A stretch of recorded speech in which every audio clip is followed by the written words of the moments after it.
Olá, boa noite, bem-vindos ao Jornal Principal. A seguir vamos acompanhar os destaques.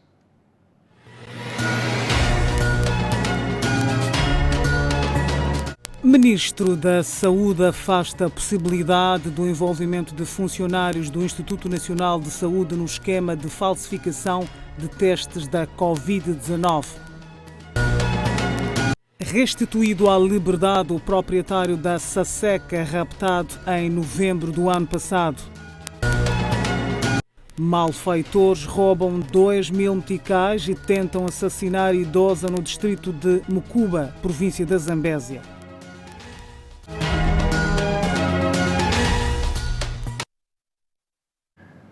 Vamos atualizar então as notícias. O Ministro da Saúde, Armindo Tiago, diz que o Governo está em conversações com autoridades sul-africanas para resolver a morosidade na travessia entre os dois países. Nos últimos dias, o número de moçambicanos que pretendem chegar à terra do RAND tem aumentado. Porém, a introdução de algumas medidas de prevenção da Covid-19 no lado sul-africano tem frustrado a permissão de entrada de nacionais naquele país. Um fato que está a merecer a atenção de uma equipa multissetorial do governo. Em princípio, este assunto ficou à responsabilidade do Ministério dos Negócios Estrangeiros, que dentro de pouco tempo vai articular com as autoridades sul-africanas competentes para permitir que esta recusa rapidamente possa ser resolvida. E nós queremos que seja resolvido o máximo até hoje. A segunda proposta que estamos a colocar é uma proposta que tem a ver com os nossos mineiros. São mineiros que estão naquela fronteira e que deviam estar já nos seus empregos e têm o risco, alguns, de perder o seu respectivo emprego. Por isso, vamos dar prioridade a uma linha, e aí tem concordância com as autoridades sul-africanas, que os mineiros possam ser atendidos com a devida prioridade. Sobre a extensão do horário de funcionamento das fronteiras sul-africanas, o Ministro da Saúde diz que a mesma está a refém do país vizinho. A última proposta de solução era avançar com um alargamento do horário, mas recebemos a informação de que esse alargamento do horário deve ser visto no contexto do nível de confinamento que a África do Sul tem. E, portanto, depois da discussão com as autoridades sul-africanas, poderemos ver se será possível ou não. Nos últimos dias tem-se reportado a circulação de testes falsos da Covid-19 na fronteira de Ressane Garcia, e o Ministro da Saúde afasta a possibilidade do envolvimento de funcionários do Instituto Nacional de Saúde no esquema. Nós, como Ministério da Saúde, dizemos sempre que trabalhamos com base em 3 elementos. O primeiro é trabalhar com base em evidência. O segundo é trabalhar com base nas atribuições que cada um de nós tem. E, com base nessas atribuições, nós, como Ministério, já começamos o processo interno de verificação de provável envolvimento de trabalhadores de saúde. A conclusão até agora que nós chegamos do trabalho de avaliação interna indica que provavelmente os testes não saem do Instituto Nacional, como eventualmente se avoga. Eles são eventualmente falsificados a partir de um computador de scan, e isso ultrapassa as competências do Ministério da Saúde. Neste momento, o trabalho está a ser feito pelas autoridades competentes, então o CERNIC e a Procuradoria-Geral da República, para garantir que é feita a investigação adequada sobre a matéria. O posicionamento do Ministro da Saúde foi tornado público esta quarta-feira, após o encontro multissetorial do Governo. Armindo Tiago a desmentir o envolvimento de funcionários do Instituto Nacional de Saúde no esquema de falsificação de testes da Covid-19. Vice-Ministro do Trabalho não confirma casos de perda de emprego de mineiros devido à lentidão no atendimento na fronteira de Ressano Garcia. É de notar-se que os moçambicanos que regressaram a Moçambique para passar as festas, neste momento, estão de viagens à África do Sul. É uma situação que está a gerar desespero no seio dos trabalhadores das minas, que, fim da quadra festiva, pretendem regressar à terra do Rand. Porém, as autoridades sul-africanas tornaram rígidas as medidas de entrada naquele país vizinho. O vice-ministro do Trabalho não confirma casos de perda de emprego de mineiros devido à lentidão no atendimento na fronteira de Ressane Garcia. Neste momento não posso afirmar categoricamente que há perda de postos de emprego, mas sim, se o assunto prevalecer como está, temos alguns sinais desagradáveis nessa componente.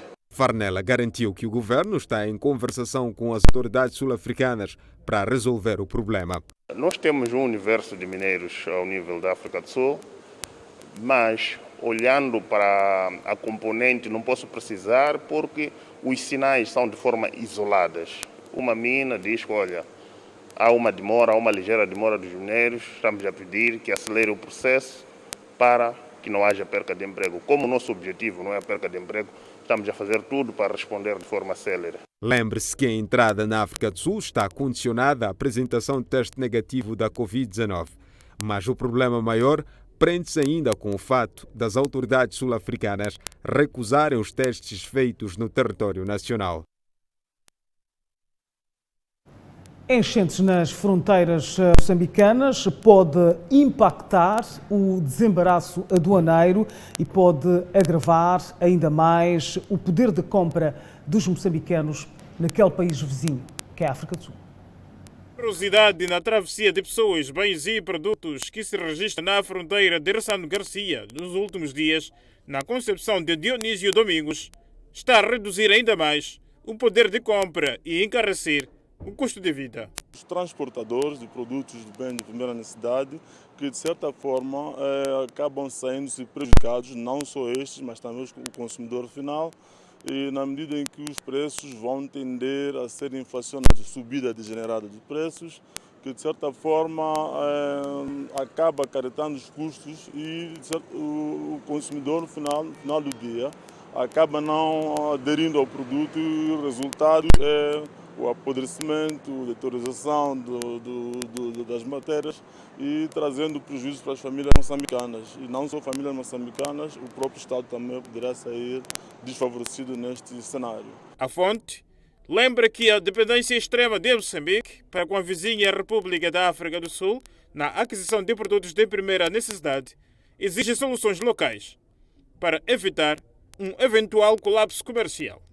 Este fenômeno não veio por ele, veio devido a uma variável incontornável.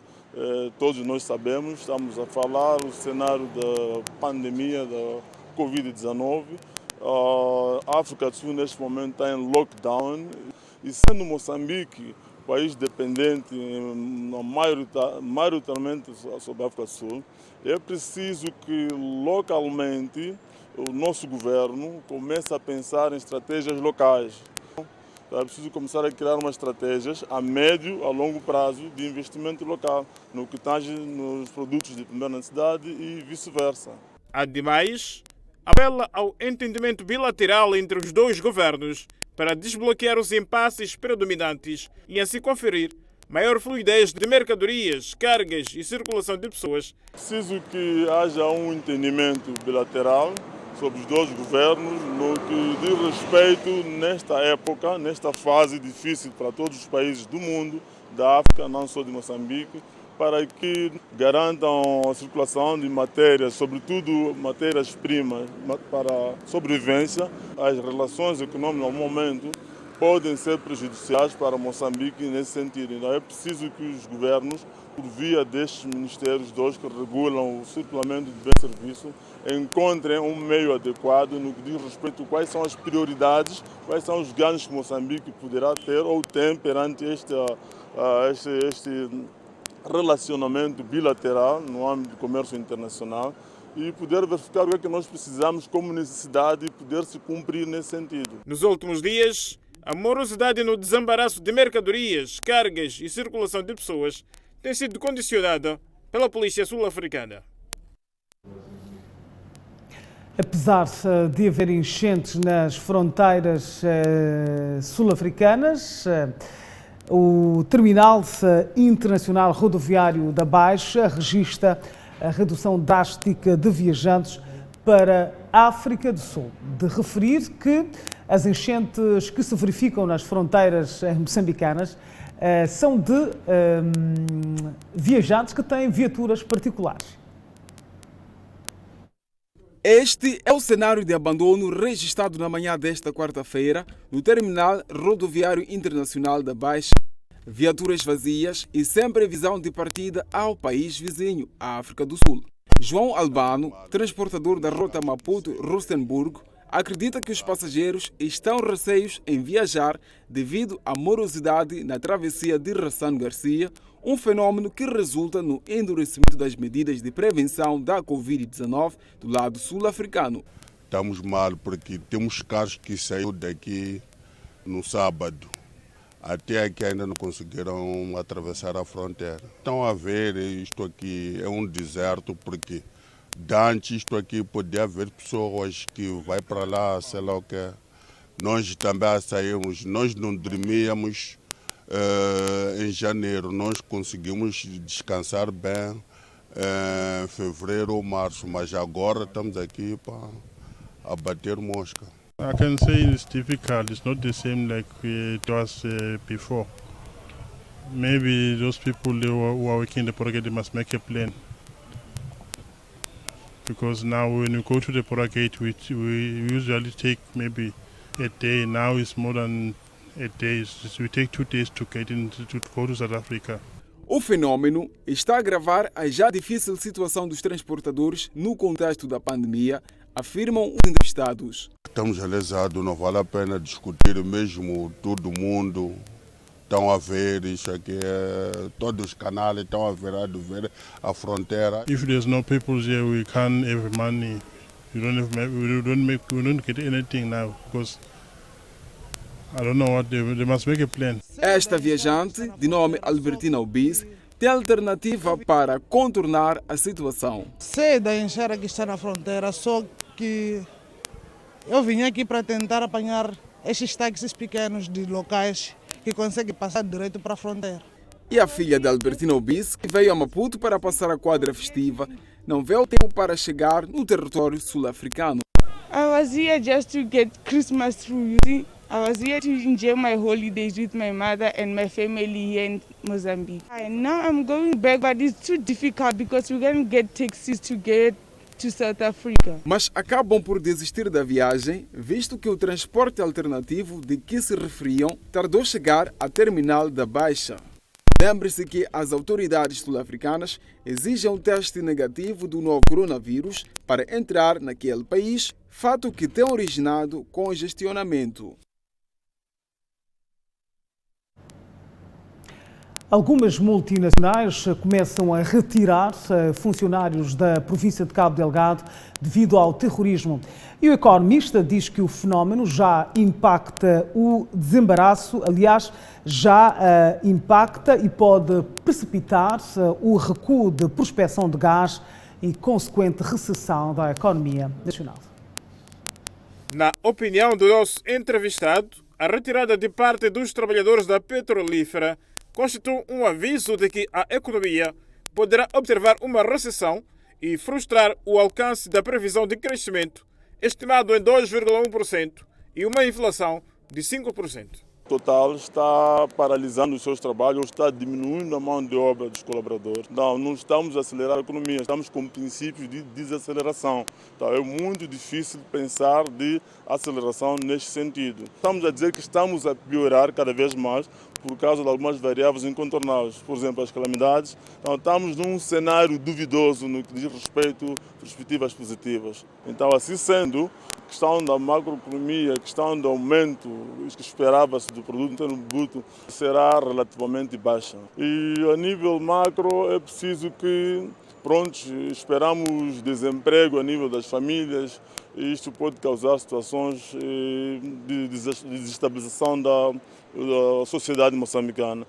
Dionísio Domingos sublinha que o pior cenário macroeconômico seria a paralisação definitiva do projeto e que poderia afetar negativamente a coleta de receitas cruciais para custear as despesas governamentais. Estaremos a perder a contribuição do IRPS, estaremos a perder a contribuição do IRPC mas também a circulação da moeda através das famílias que sustentam as suas famílias e, logicamente, na falta de emprego, na saída das empresas, o Estado perde, sim, e perdendo terá dificuldade de fazer aquilo que é a redistribuição daquilo que são as suas despesas, sobretudo o orçamento do Estado terá vai piorar a ter déficit, e piorando ter déficit significa insuficiência de recursos. Insuficiência de recursos significa busca de recursos no exterior. Busca de recursos no exterior, temos problemas, temos grandes dívidas fora, com grandes investidores,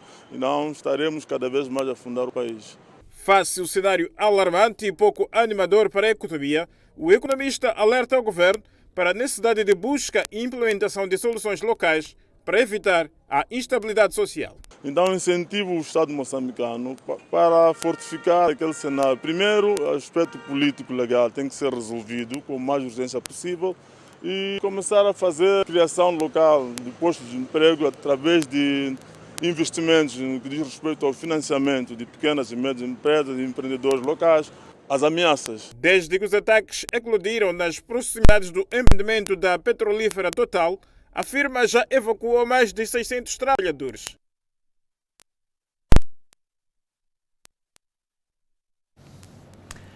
E o economista faz uma avaliação desfavorável da carteira de encomendas, o que pode limitar-se à geração de novos empregos no setor de obras públicas.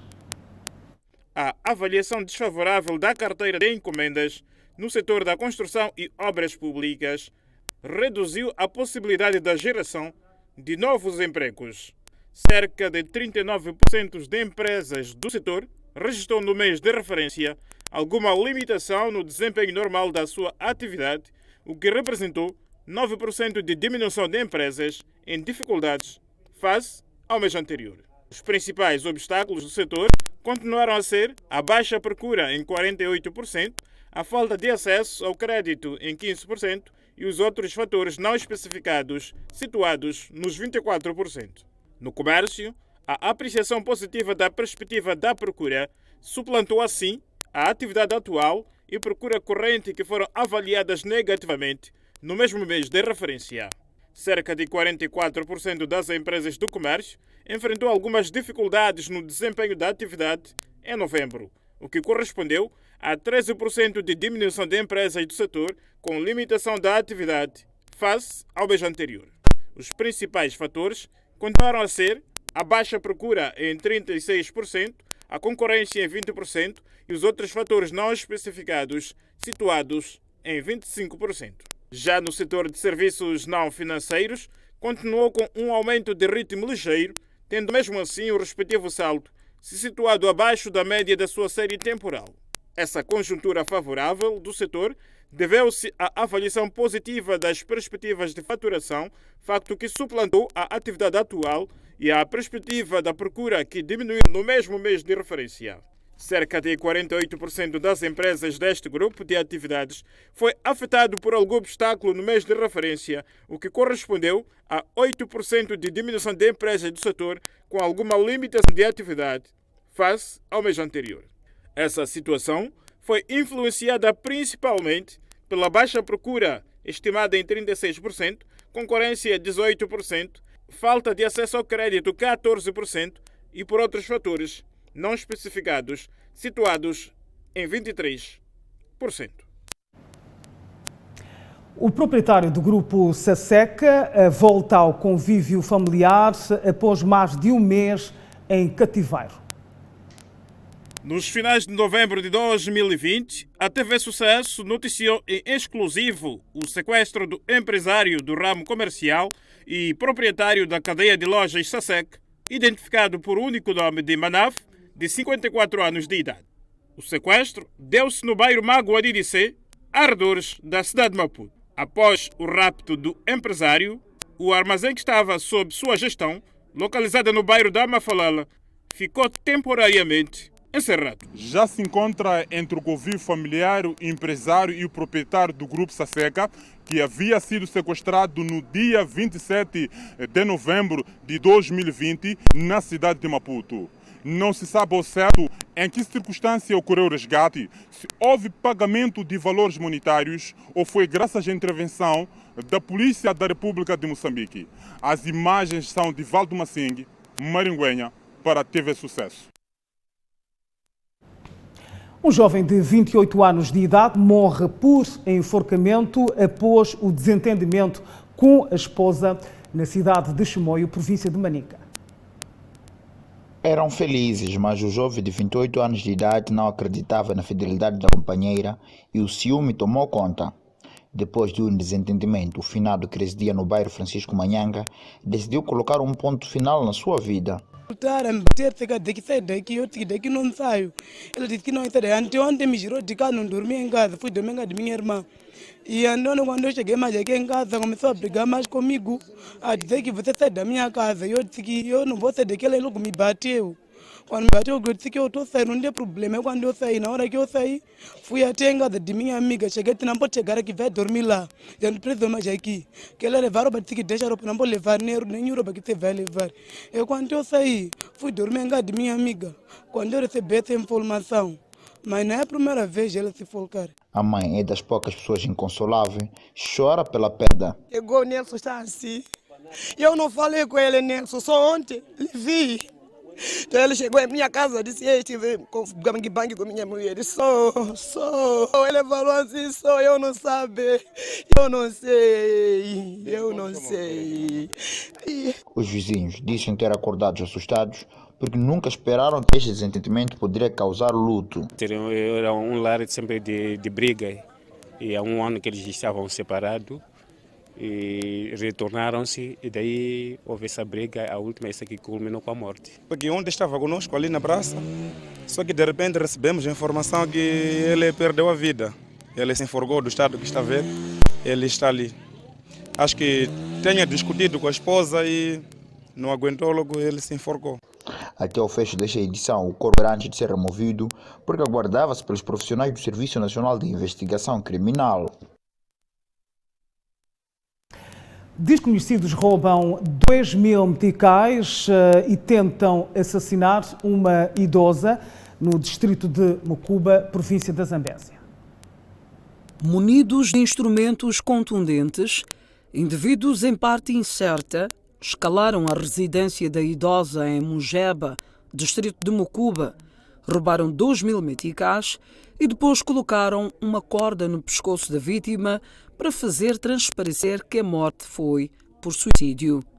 Mas, para a sorte da idosa, que lançou gritos de socorro, teve intervenção dos vizinhos.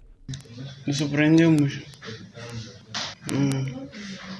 Quando chegamos, como estava a teclar o telefone, eu se surpreendi com pau, isso garrafa, quando caiu no chão, o telefone quando caiu, logo ele levou o telefone, logo eu fiquei inconsciente. Isso foi mais ou menos quanto? Foram 2 horas. As autoridades de saúde na cidade de Climane garantem que a idosa está fora de perigo, mas continua a receber cuidados médicos. Vemos este paciente em um estado grave, vítima de agressão física perpetrada por indivíduos desconhecidos. Desferiram-lhe fortes golpes na cabeça e chegou aqui no estado grave, que atualmente está moderado, está a melhorar. Veio com um diagnóstico politraumatismo e neste momento inspira-nos confiança e está a responder aos tratamentos. Agora é moderado e nos próximos dias poderá ter alta hospitalar. Enquanto a idosa recupera das sequelas, os meliantes estão a algures a gozar de liberdade. A diretora da escola primária de Singatela é acusada de perseguição e de processar professor por alegada difamação. Em setembro de 2020, a TV Sucesso reportou uma denúncia de corrupção indiciando a diretora da escola primária de Singatela, no município da Matola. A visada era acusada de uso indevido de dinheiro da escola, cobranças ilícitas aos professores para a progressão de carreira, entre outras irregularidades. O professor Santismo Januário foi quem deu a boca no trombone, acusando ainda a Direção Distrital de Educação de fazer ouvido de mercador face às acusações. A senhora diretora trabalha sozinha. Por quê? Porque ela quer se beneficiar de tudo aquilo que é tostão na escola. Vamos olhar, por exemplo, para as provas. Cobra até provas distritais que têm fundo para reproduzir. E também tem a reprografia, funciona no gabinete dela. Orienta, portanto, as cobranças de provas para poder dar a ela, aos professores. Os professores estão induzidos? São induzidos. Ou são obrigados? São induzidos e obrigados. Nós não sabemos nada o que é que se faz do fundo de ADE. Apoio direto às escolas. Envolvidos há alguns meses, o denunciante recebeu uma guia de transferência da escola primária de Singatela, onde leciona a 7ª classe, e um processo crime por alegada difamação à diretora da escola. Bem, depois da denúncia que nós fizemos sobre a nossa diretora, Crisada Carlos Magenjo Costa, eu pessoalmente fui alvo de 2 processos na Cernic, nos quais dizem que tudo aquilo que nós já rolamos sobre a diretora nas denúncias é mentira. E o outro processo, segundo nos chegaram de me mostrar, e ela, por exemplo, agora, eu recebi uma mensagem quando vinha ao vosso estúdio, que diz que há uma guia sobre a minha transferência que está exposta para todo mundo ver na secretaria. E o que está a acontecer no momento é que eu, pessoalmente, estou a ser perseguido. Depois dela ter mandado mensagem no domingo, a dizer que veio na escola levar guia para sair daqui, está a me incomodar. Recebi ameaças de morte. Refira-se que a diretora da escola primária de Singatela é ainda acusada de simular roubo de material informático para ocultar as acusações que pesam sobre si. O delegado do Centro de Recrutamento e Mobilização afirma que ataques no centro e norte do país pode comprometer o processo de recenseamento militar em Tete. A informação foi avançada pelo delegado provincial do Centro de Recrutamento e Mobilização em Tete, Benedito Tomás, que falava na abertura da campanha de recenseamento militar edição 2021, que teve o seu início no dia 2 do corrente mês e terá seu término no dia 28 de fevereiro. Na ocasião, o dirigente disse que a província de Tete, para o presente ano, prevê recensear 18.745 jovens dos ambos sexos para o serviço militar, ciente dos desafios que atravessa o país. Estamos cientes nisso. A nossa forma de contrariar é apoiar-se nas mídias, apoiar nas instituições do Estado e temos segurança de que os jovens serão recenseados, serão todos fiéis às obrigações militares. Questionado sobre possível receio por parte dos jovens em se fazer presente nos postos de recenseamento, Tomás respondeu o seguinte: estamos cientes do provável receio do jovem e por isso os postos de recenseamento foram direcionados aos locais institucionais para que o jovem confie na instituição, confie no trabalho da instituição e confie no recenseamento militar como uma forma básica inicial de cumprir a Lei 32/2009.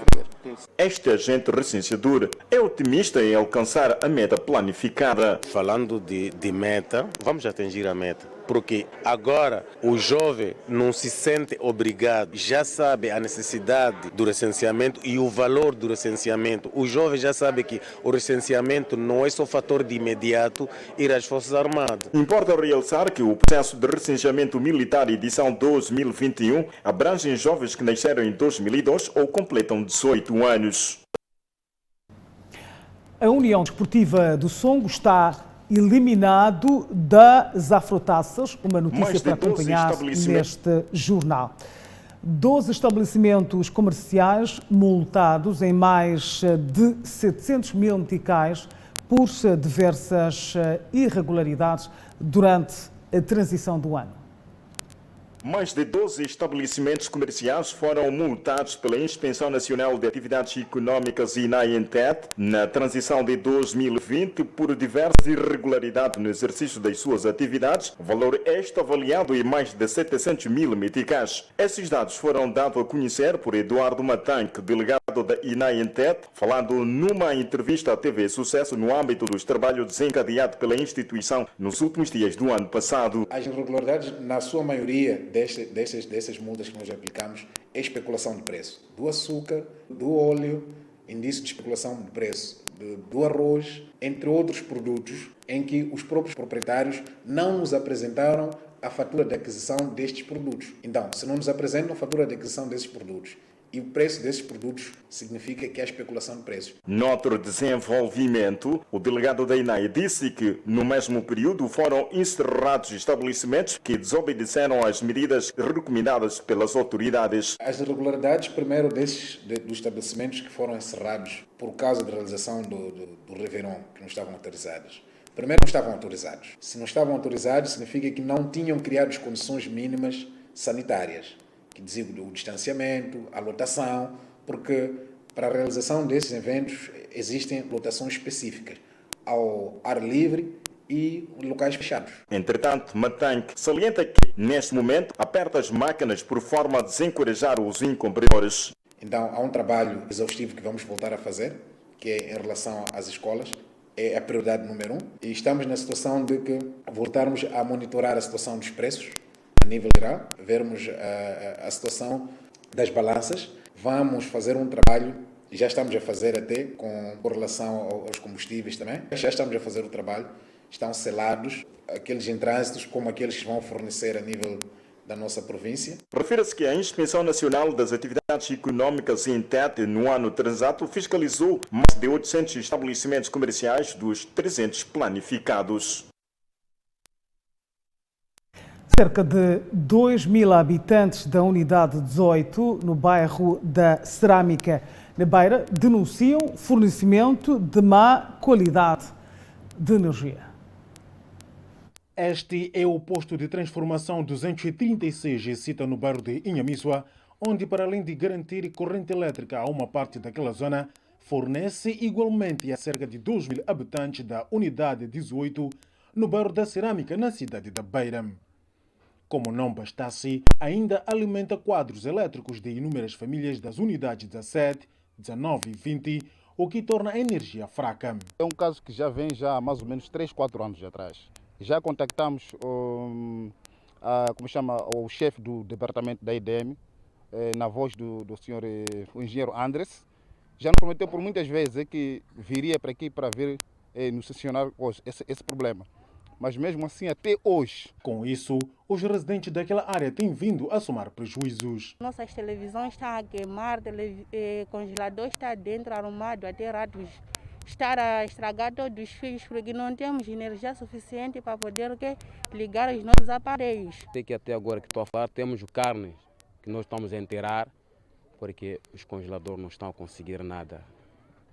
As festas passamos mal, nem que a cerveja que fomos dito para a gente tomar cerveja até agora é quente, são negociantes. Alguns que têm mercearia aqui na zona não estão a conseguir nada, tantos peixes podres. Nem o próprio telefone que eu uso não aguenta com o próprio a energia. Chega a fase, para, chega a fase, arranca. Assim como estão a ver a televisão, só podemos assistir essa hora. Mas no período das 17 para cima não podemos assistir. Mas também nós só pagamos pacote para nada. Para nós poder ver, iluminar dentro de casa, compramos vela. Gastamos dinheiro para comprar vela, gastamos dinheiro para comprar energia, mas para nada. Cansados, recorreram à eletricidade de Moçambique, área operacional da Beira, mas até então nada mudou.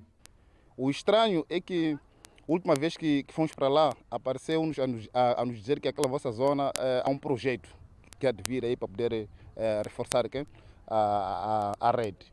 Mas mesmo assim veio tal projeto montar um PT no mercado em que o mesmo nós também não estamos a nos beneficiar. Segundo eles contam, por dia sofrem 5 cortes no fornecimento da energia elétrica.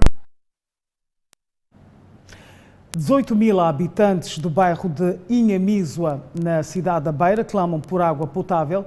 há mais de 18 anos. Estes poços caseiros constituem fontes de abastecimento de água a milhares de famílias residentes no bairro da Cerâmica, na cidade da Beira, já há década. Esta água, que devia servir para a realização de outras atividades caseiras, bem como para a higiene pessoal, tem sido usada para o consumo humano.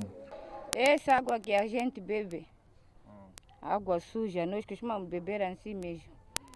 Nem cloro, nem o que não é dado para nós pôr nessa água, nós costumamos beber assim mesmo. A água abundante nestes poços é maioritariamente originária das chuvas e não está tratada. Daí que muitas vezes causa problemas de saúde. Dor de barriga, diarreia, vômito, provoca muita coisa. Os mosquitos ficam aqui nos poços, provoca-nos malária. Mas não temos como fazer, temos que beber essa água. Quando vamos para o hospital, costumam falar de que devem conservar a água. Como devemos combater isso uma vez que não temos água potável?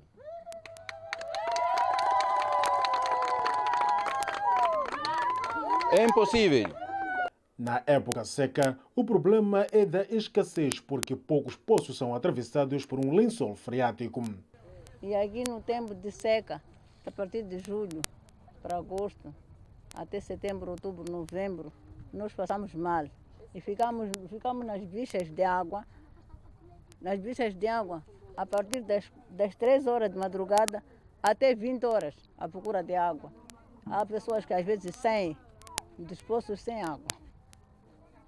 E apanham todos os poços secos. Nós não temos acesso de água, não temos água na zona. Passamos muito mal sobre a água.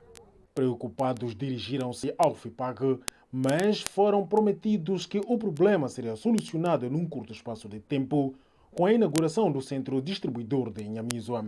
Aquelas fontes iriam abastecer Cerâmica e Inhamisua. Só que aqui vieram colocar os papéis, não vieram mais até hoje. Fomos para lá, eles não disseram nada e não vieram nos falar nada. O que diziam quando vinham colocar os papéis nas casas? Diziam que é para nos fornecer água potável, torneira. Eles quando foram, não vieram mais.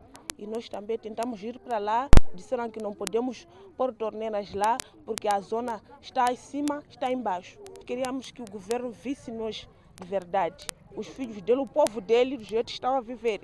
De acordo com as nossas fontes, o grito de socorro visa despertar a atenção a quem é de direito para solucionar o problema da falta de água própria para o consumo humano naquele bairro.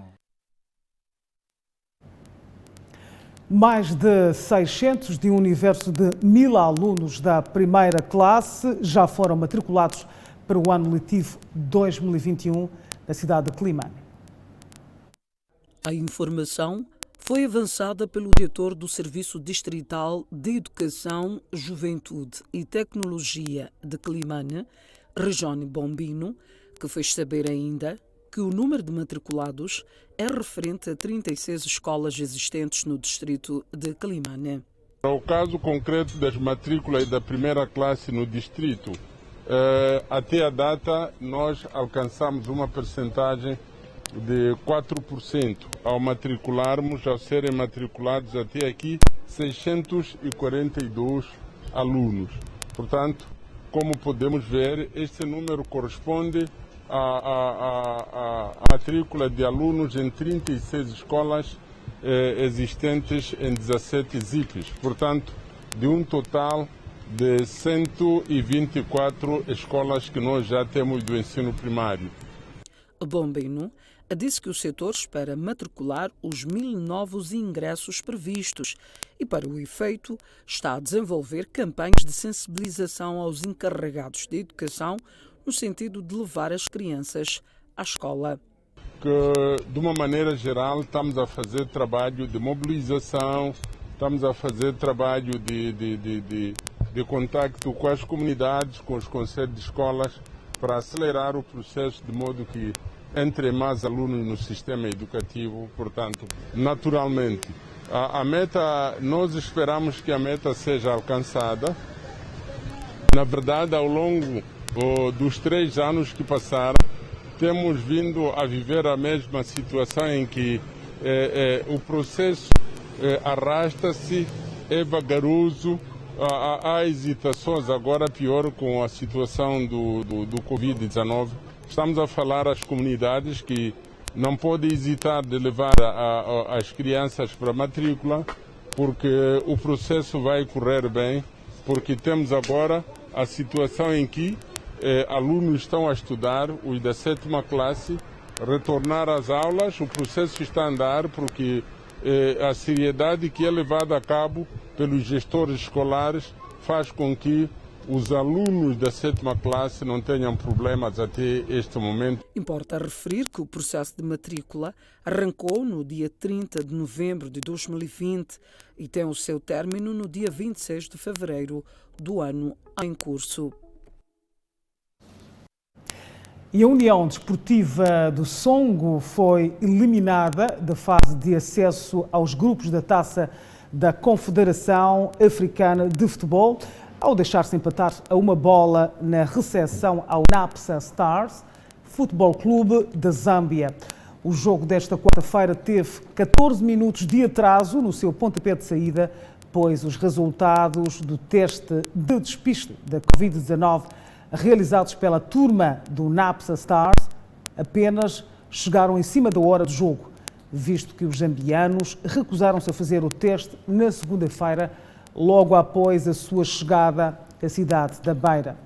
O golo da turma da Hidroelétrica chegou na passagem do minuto 21, com Elias a fazer um cruzamento para o centro da grande área, onde apareceu Lau King, que levou a bola para o fundo da baliza do Napsa Stars Futebol Clube. Aos 74 minutos surgiu o golo do Napsa Stars, na sequência de uma desatenção da defensiva da União Desportiva do Songo. Maiuca, que entrou a substituir, atirou para o fundo das redes da União Desportiva do Songo.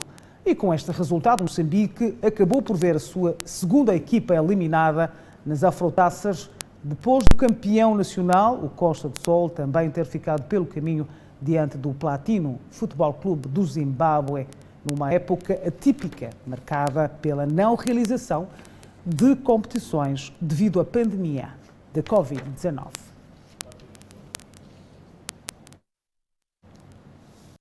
Está tudo dito. Obrigada pela audiência. Nós voltamos a ver amanhã, à mesma hora. Boa noite. Até amanhã.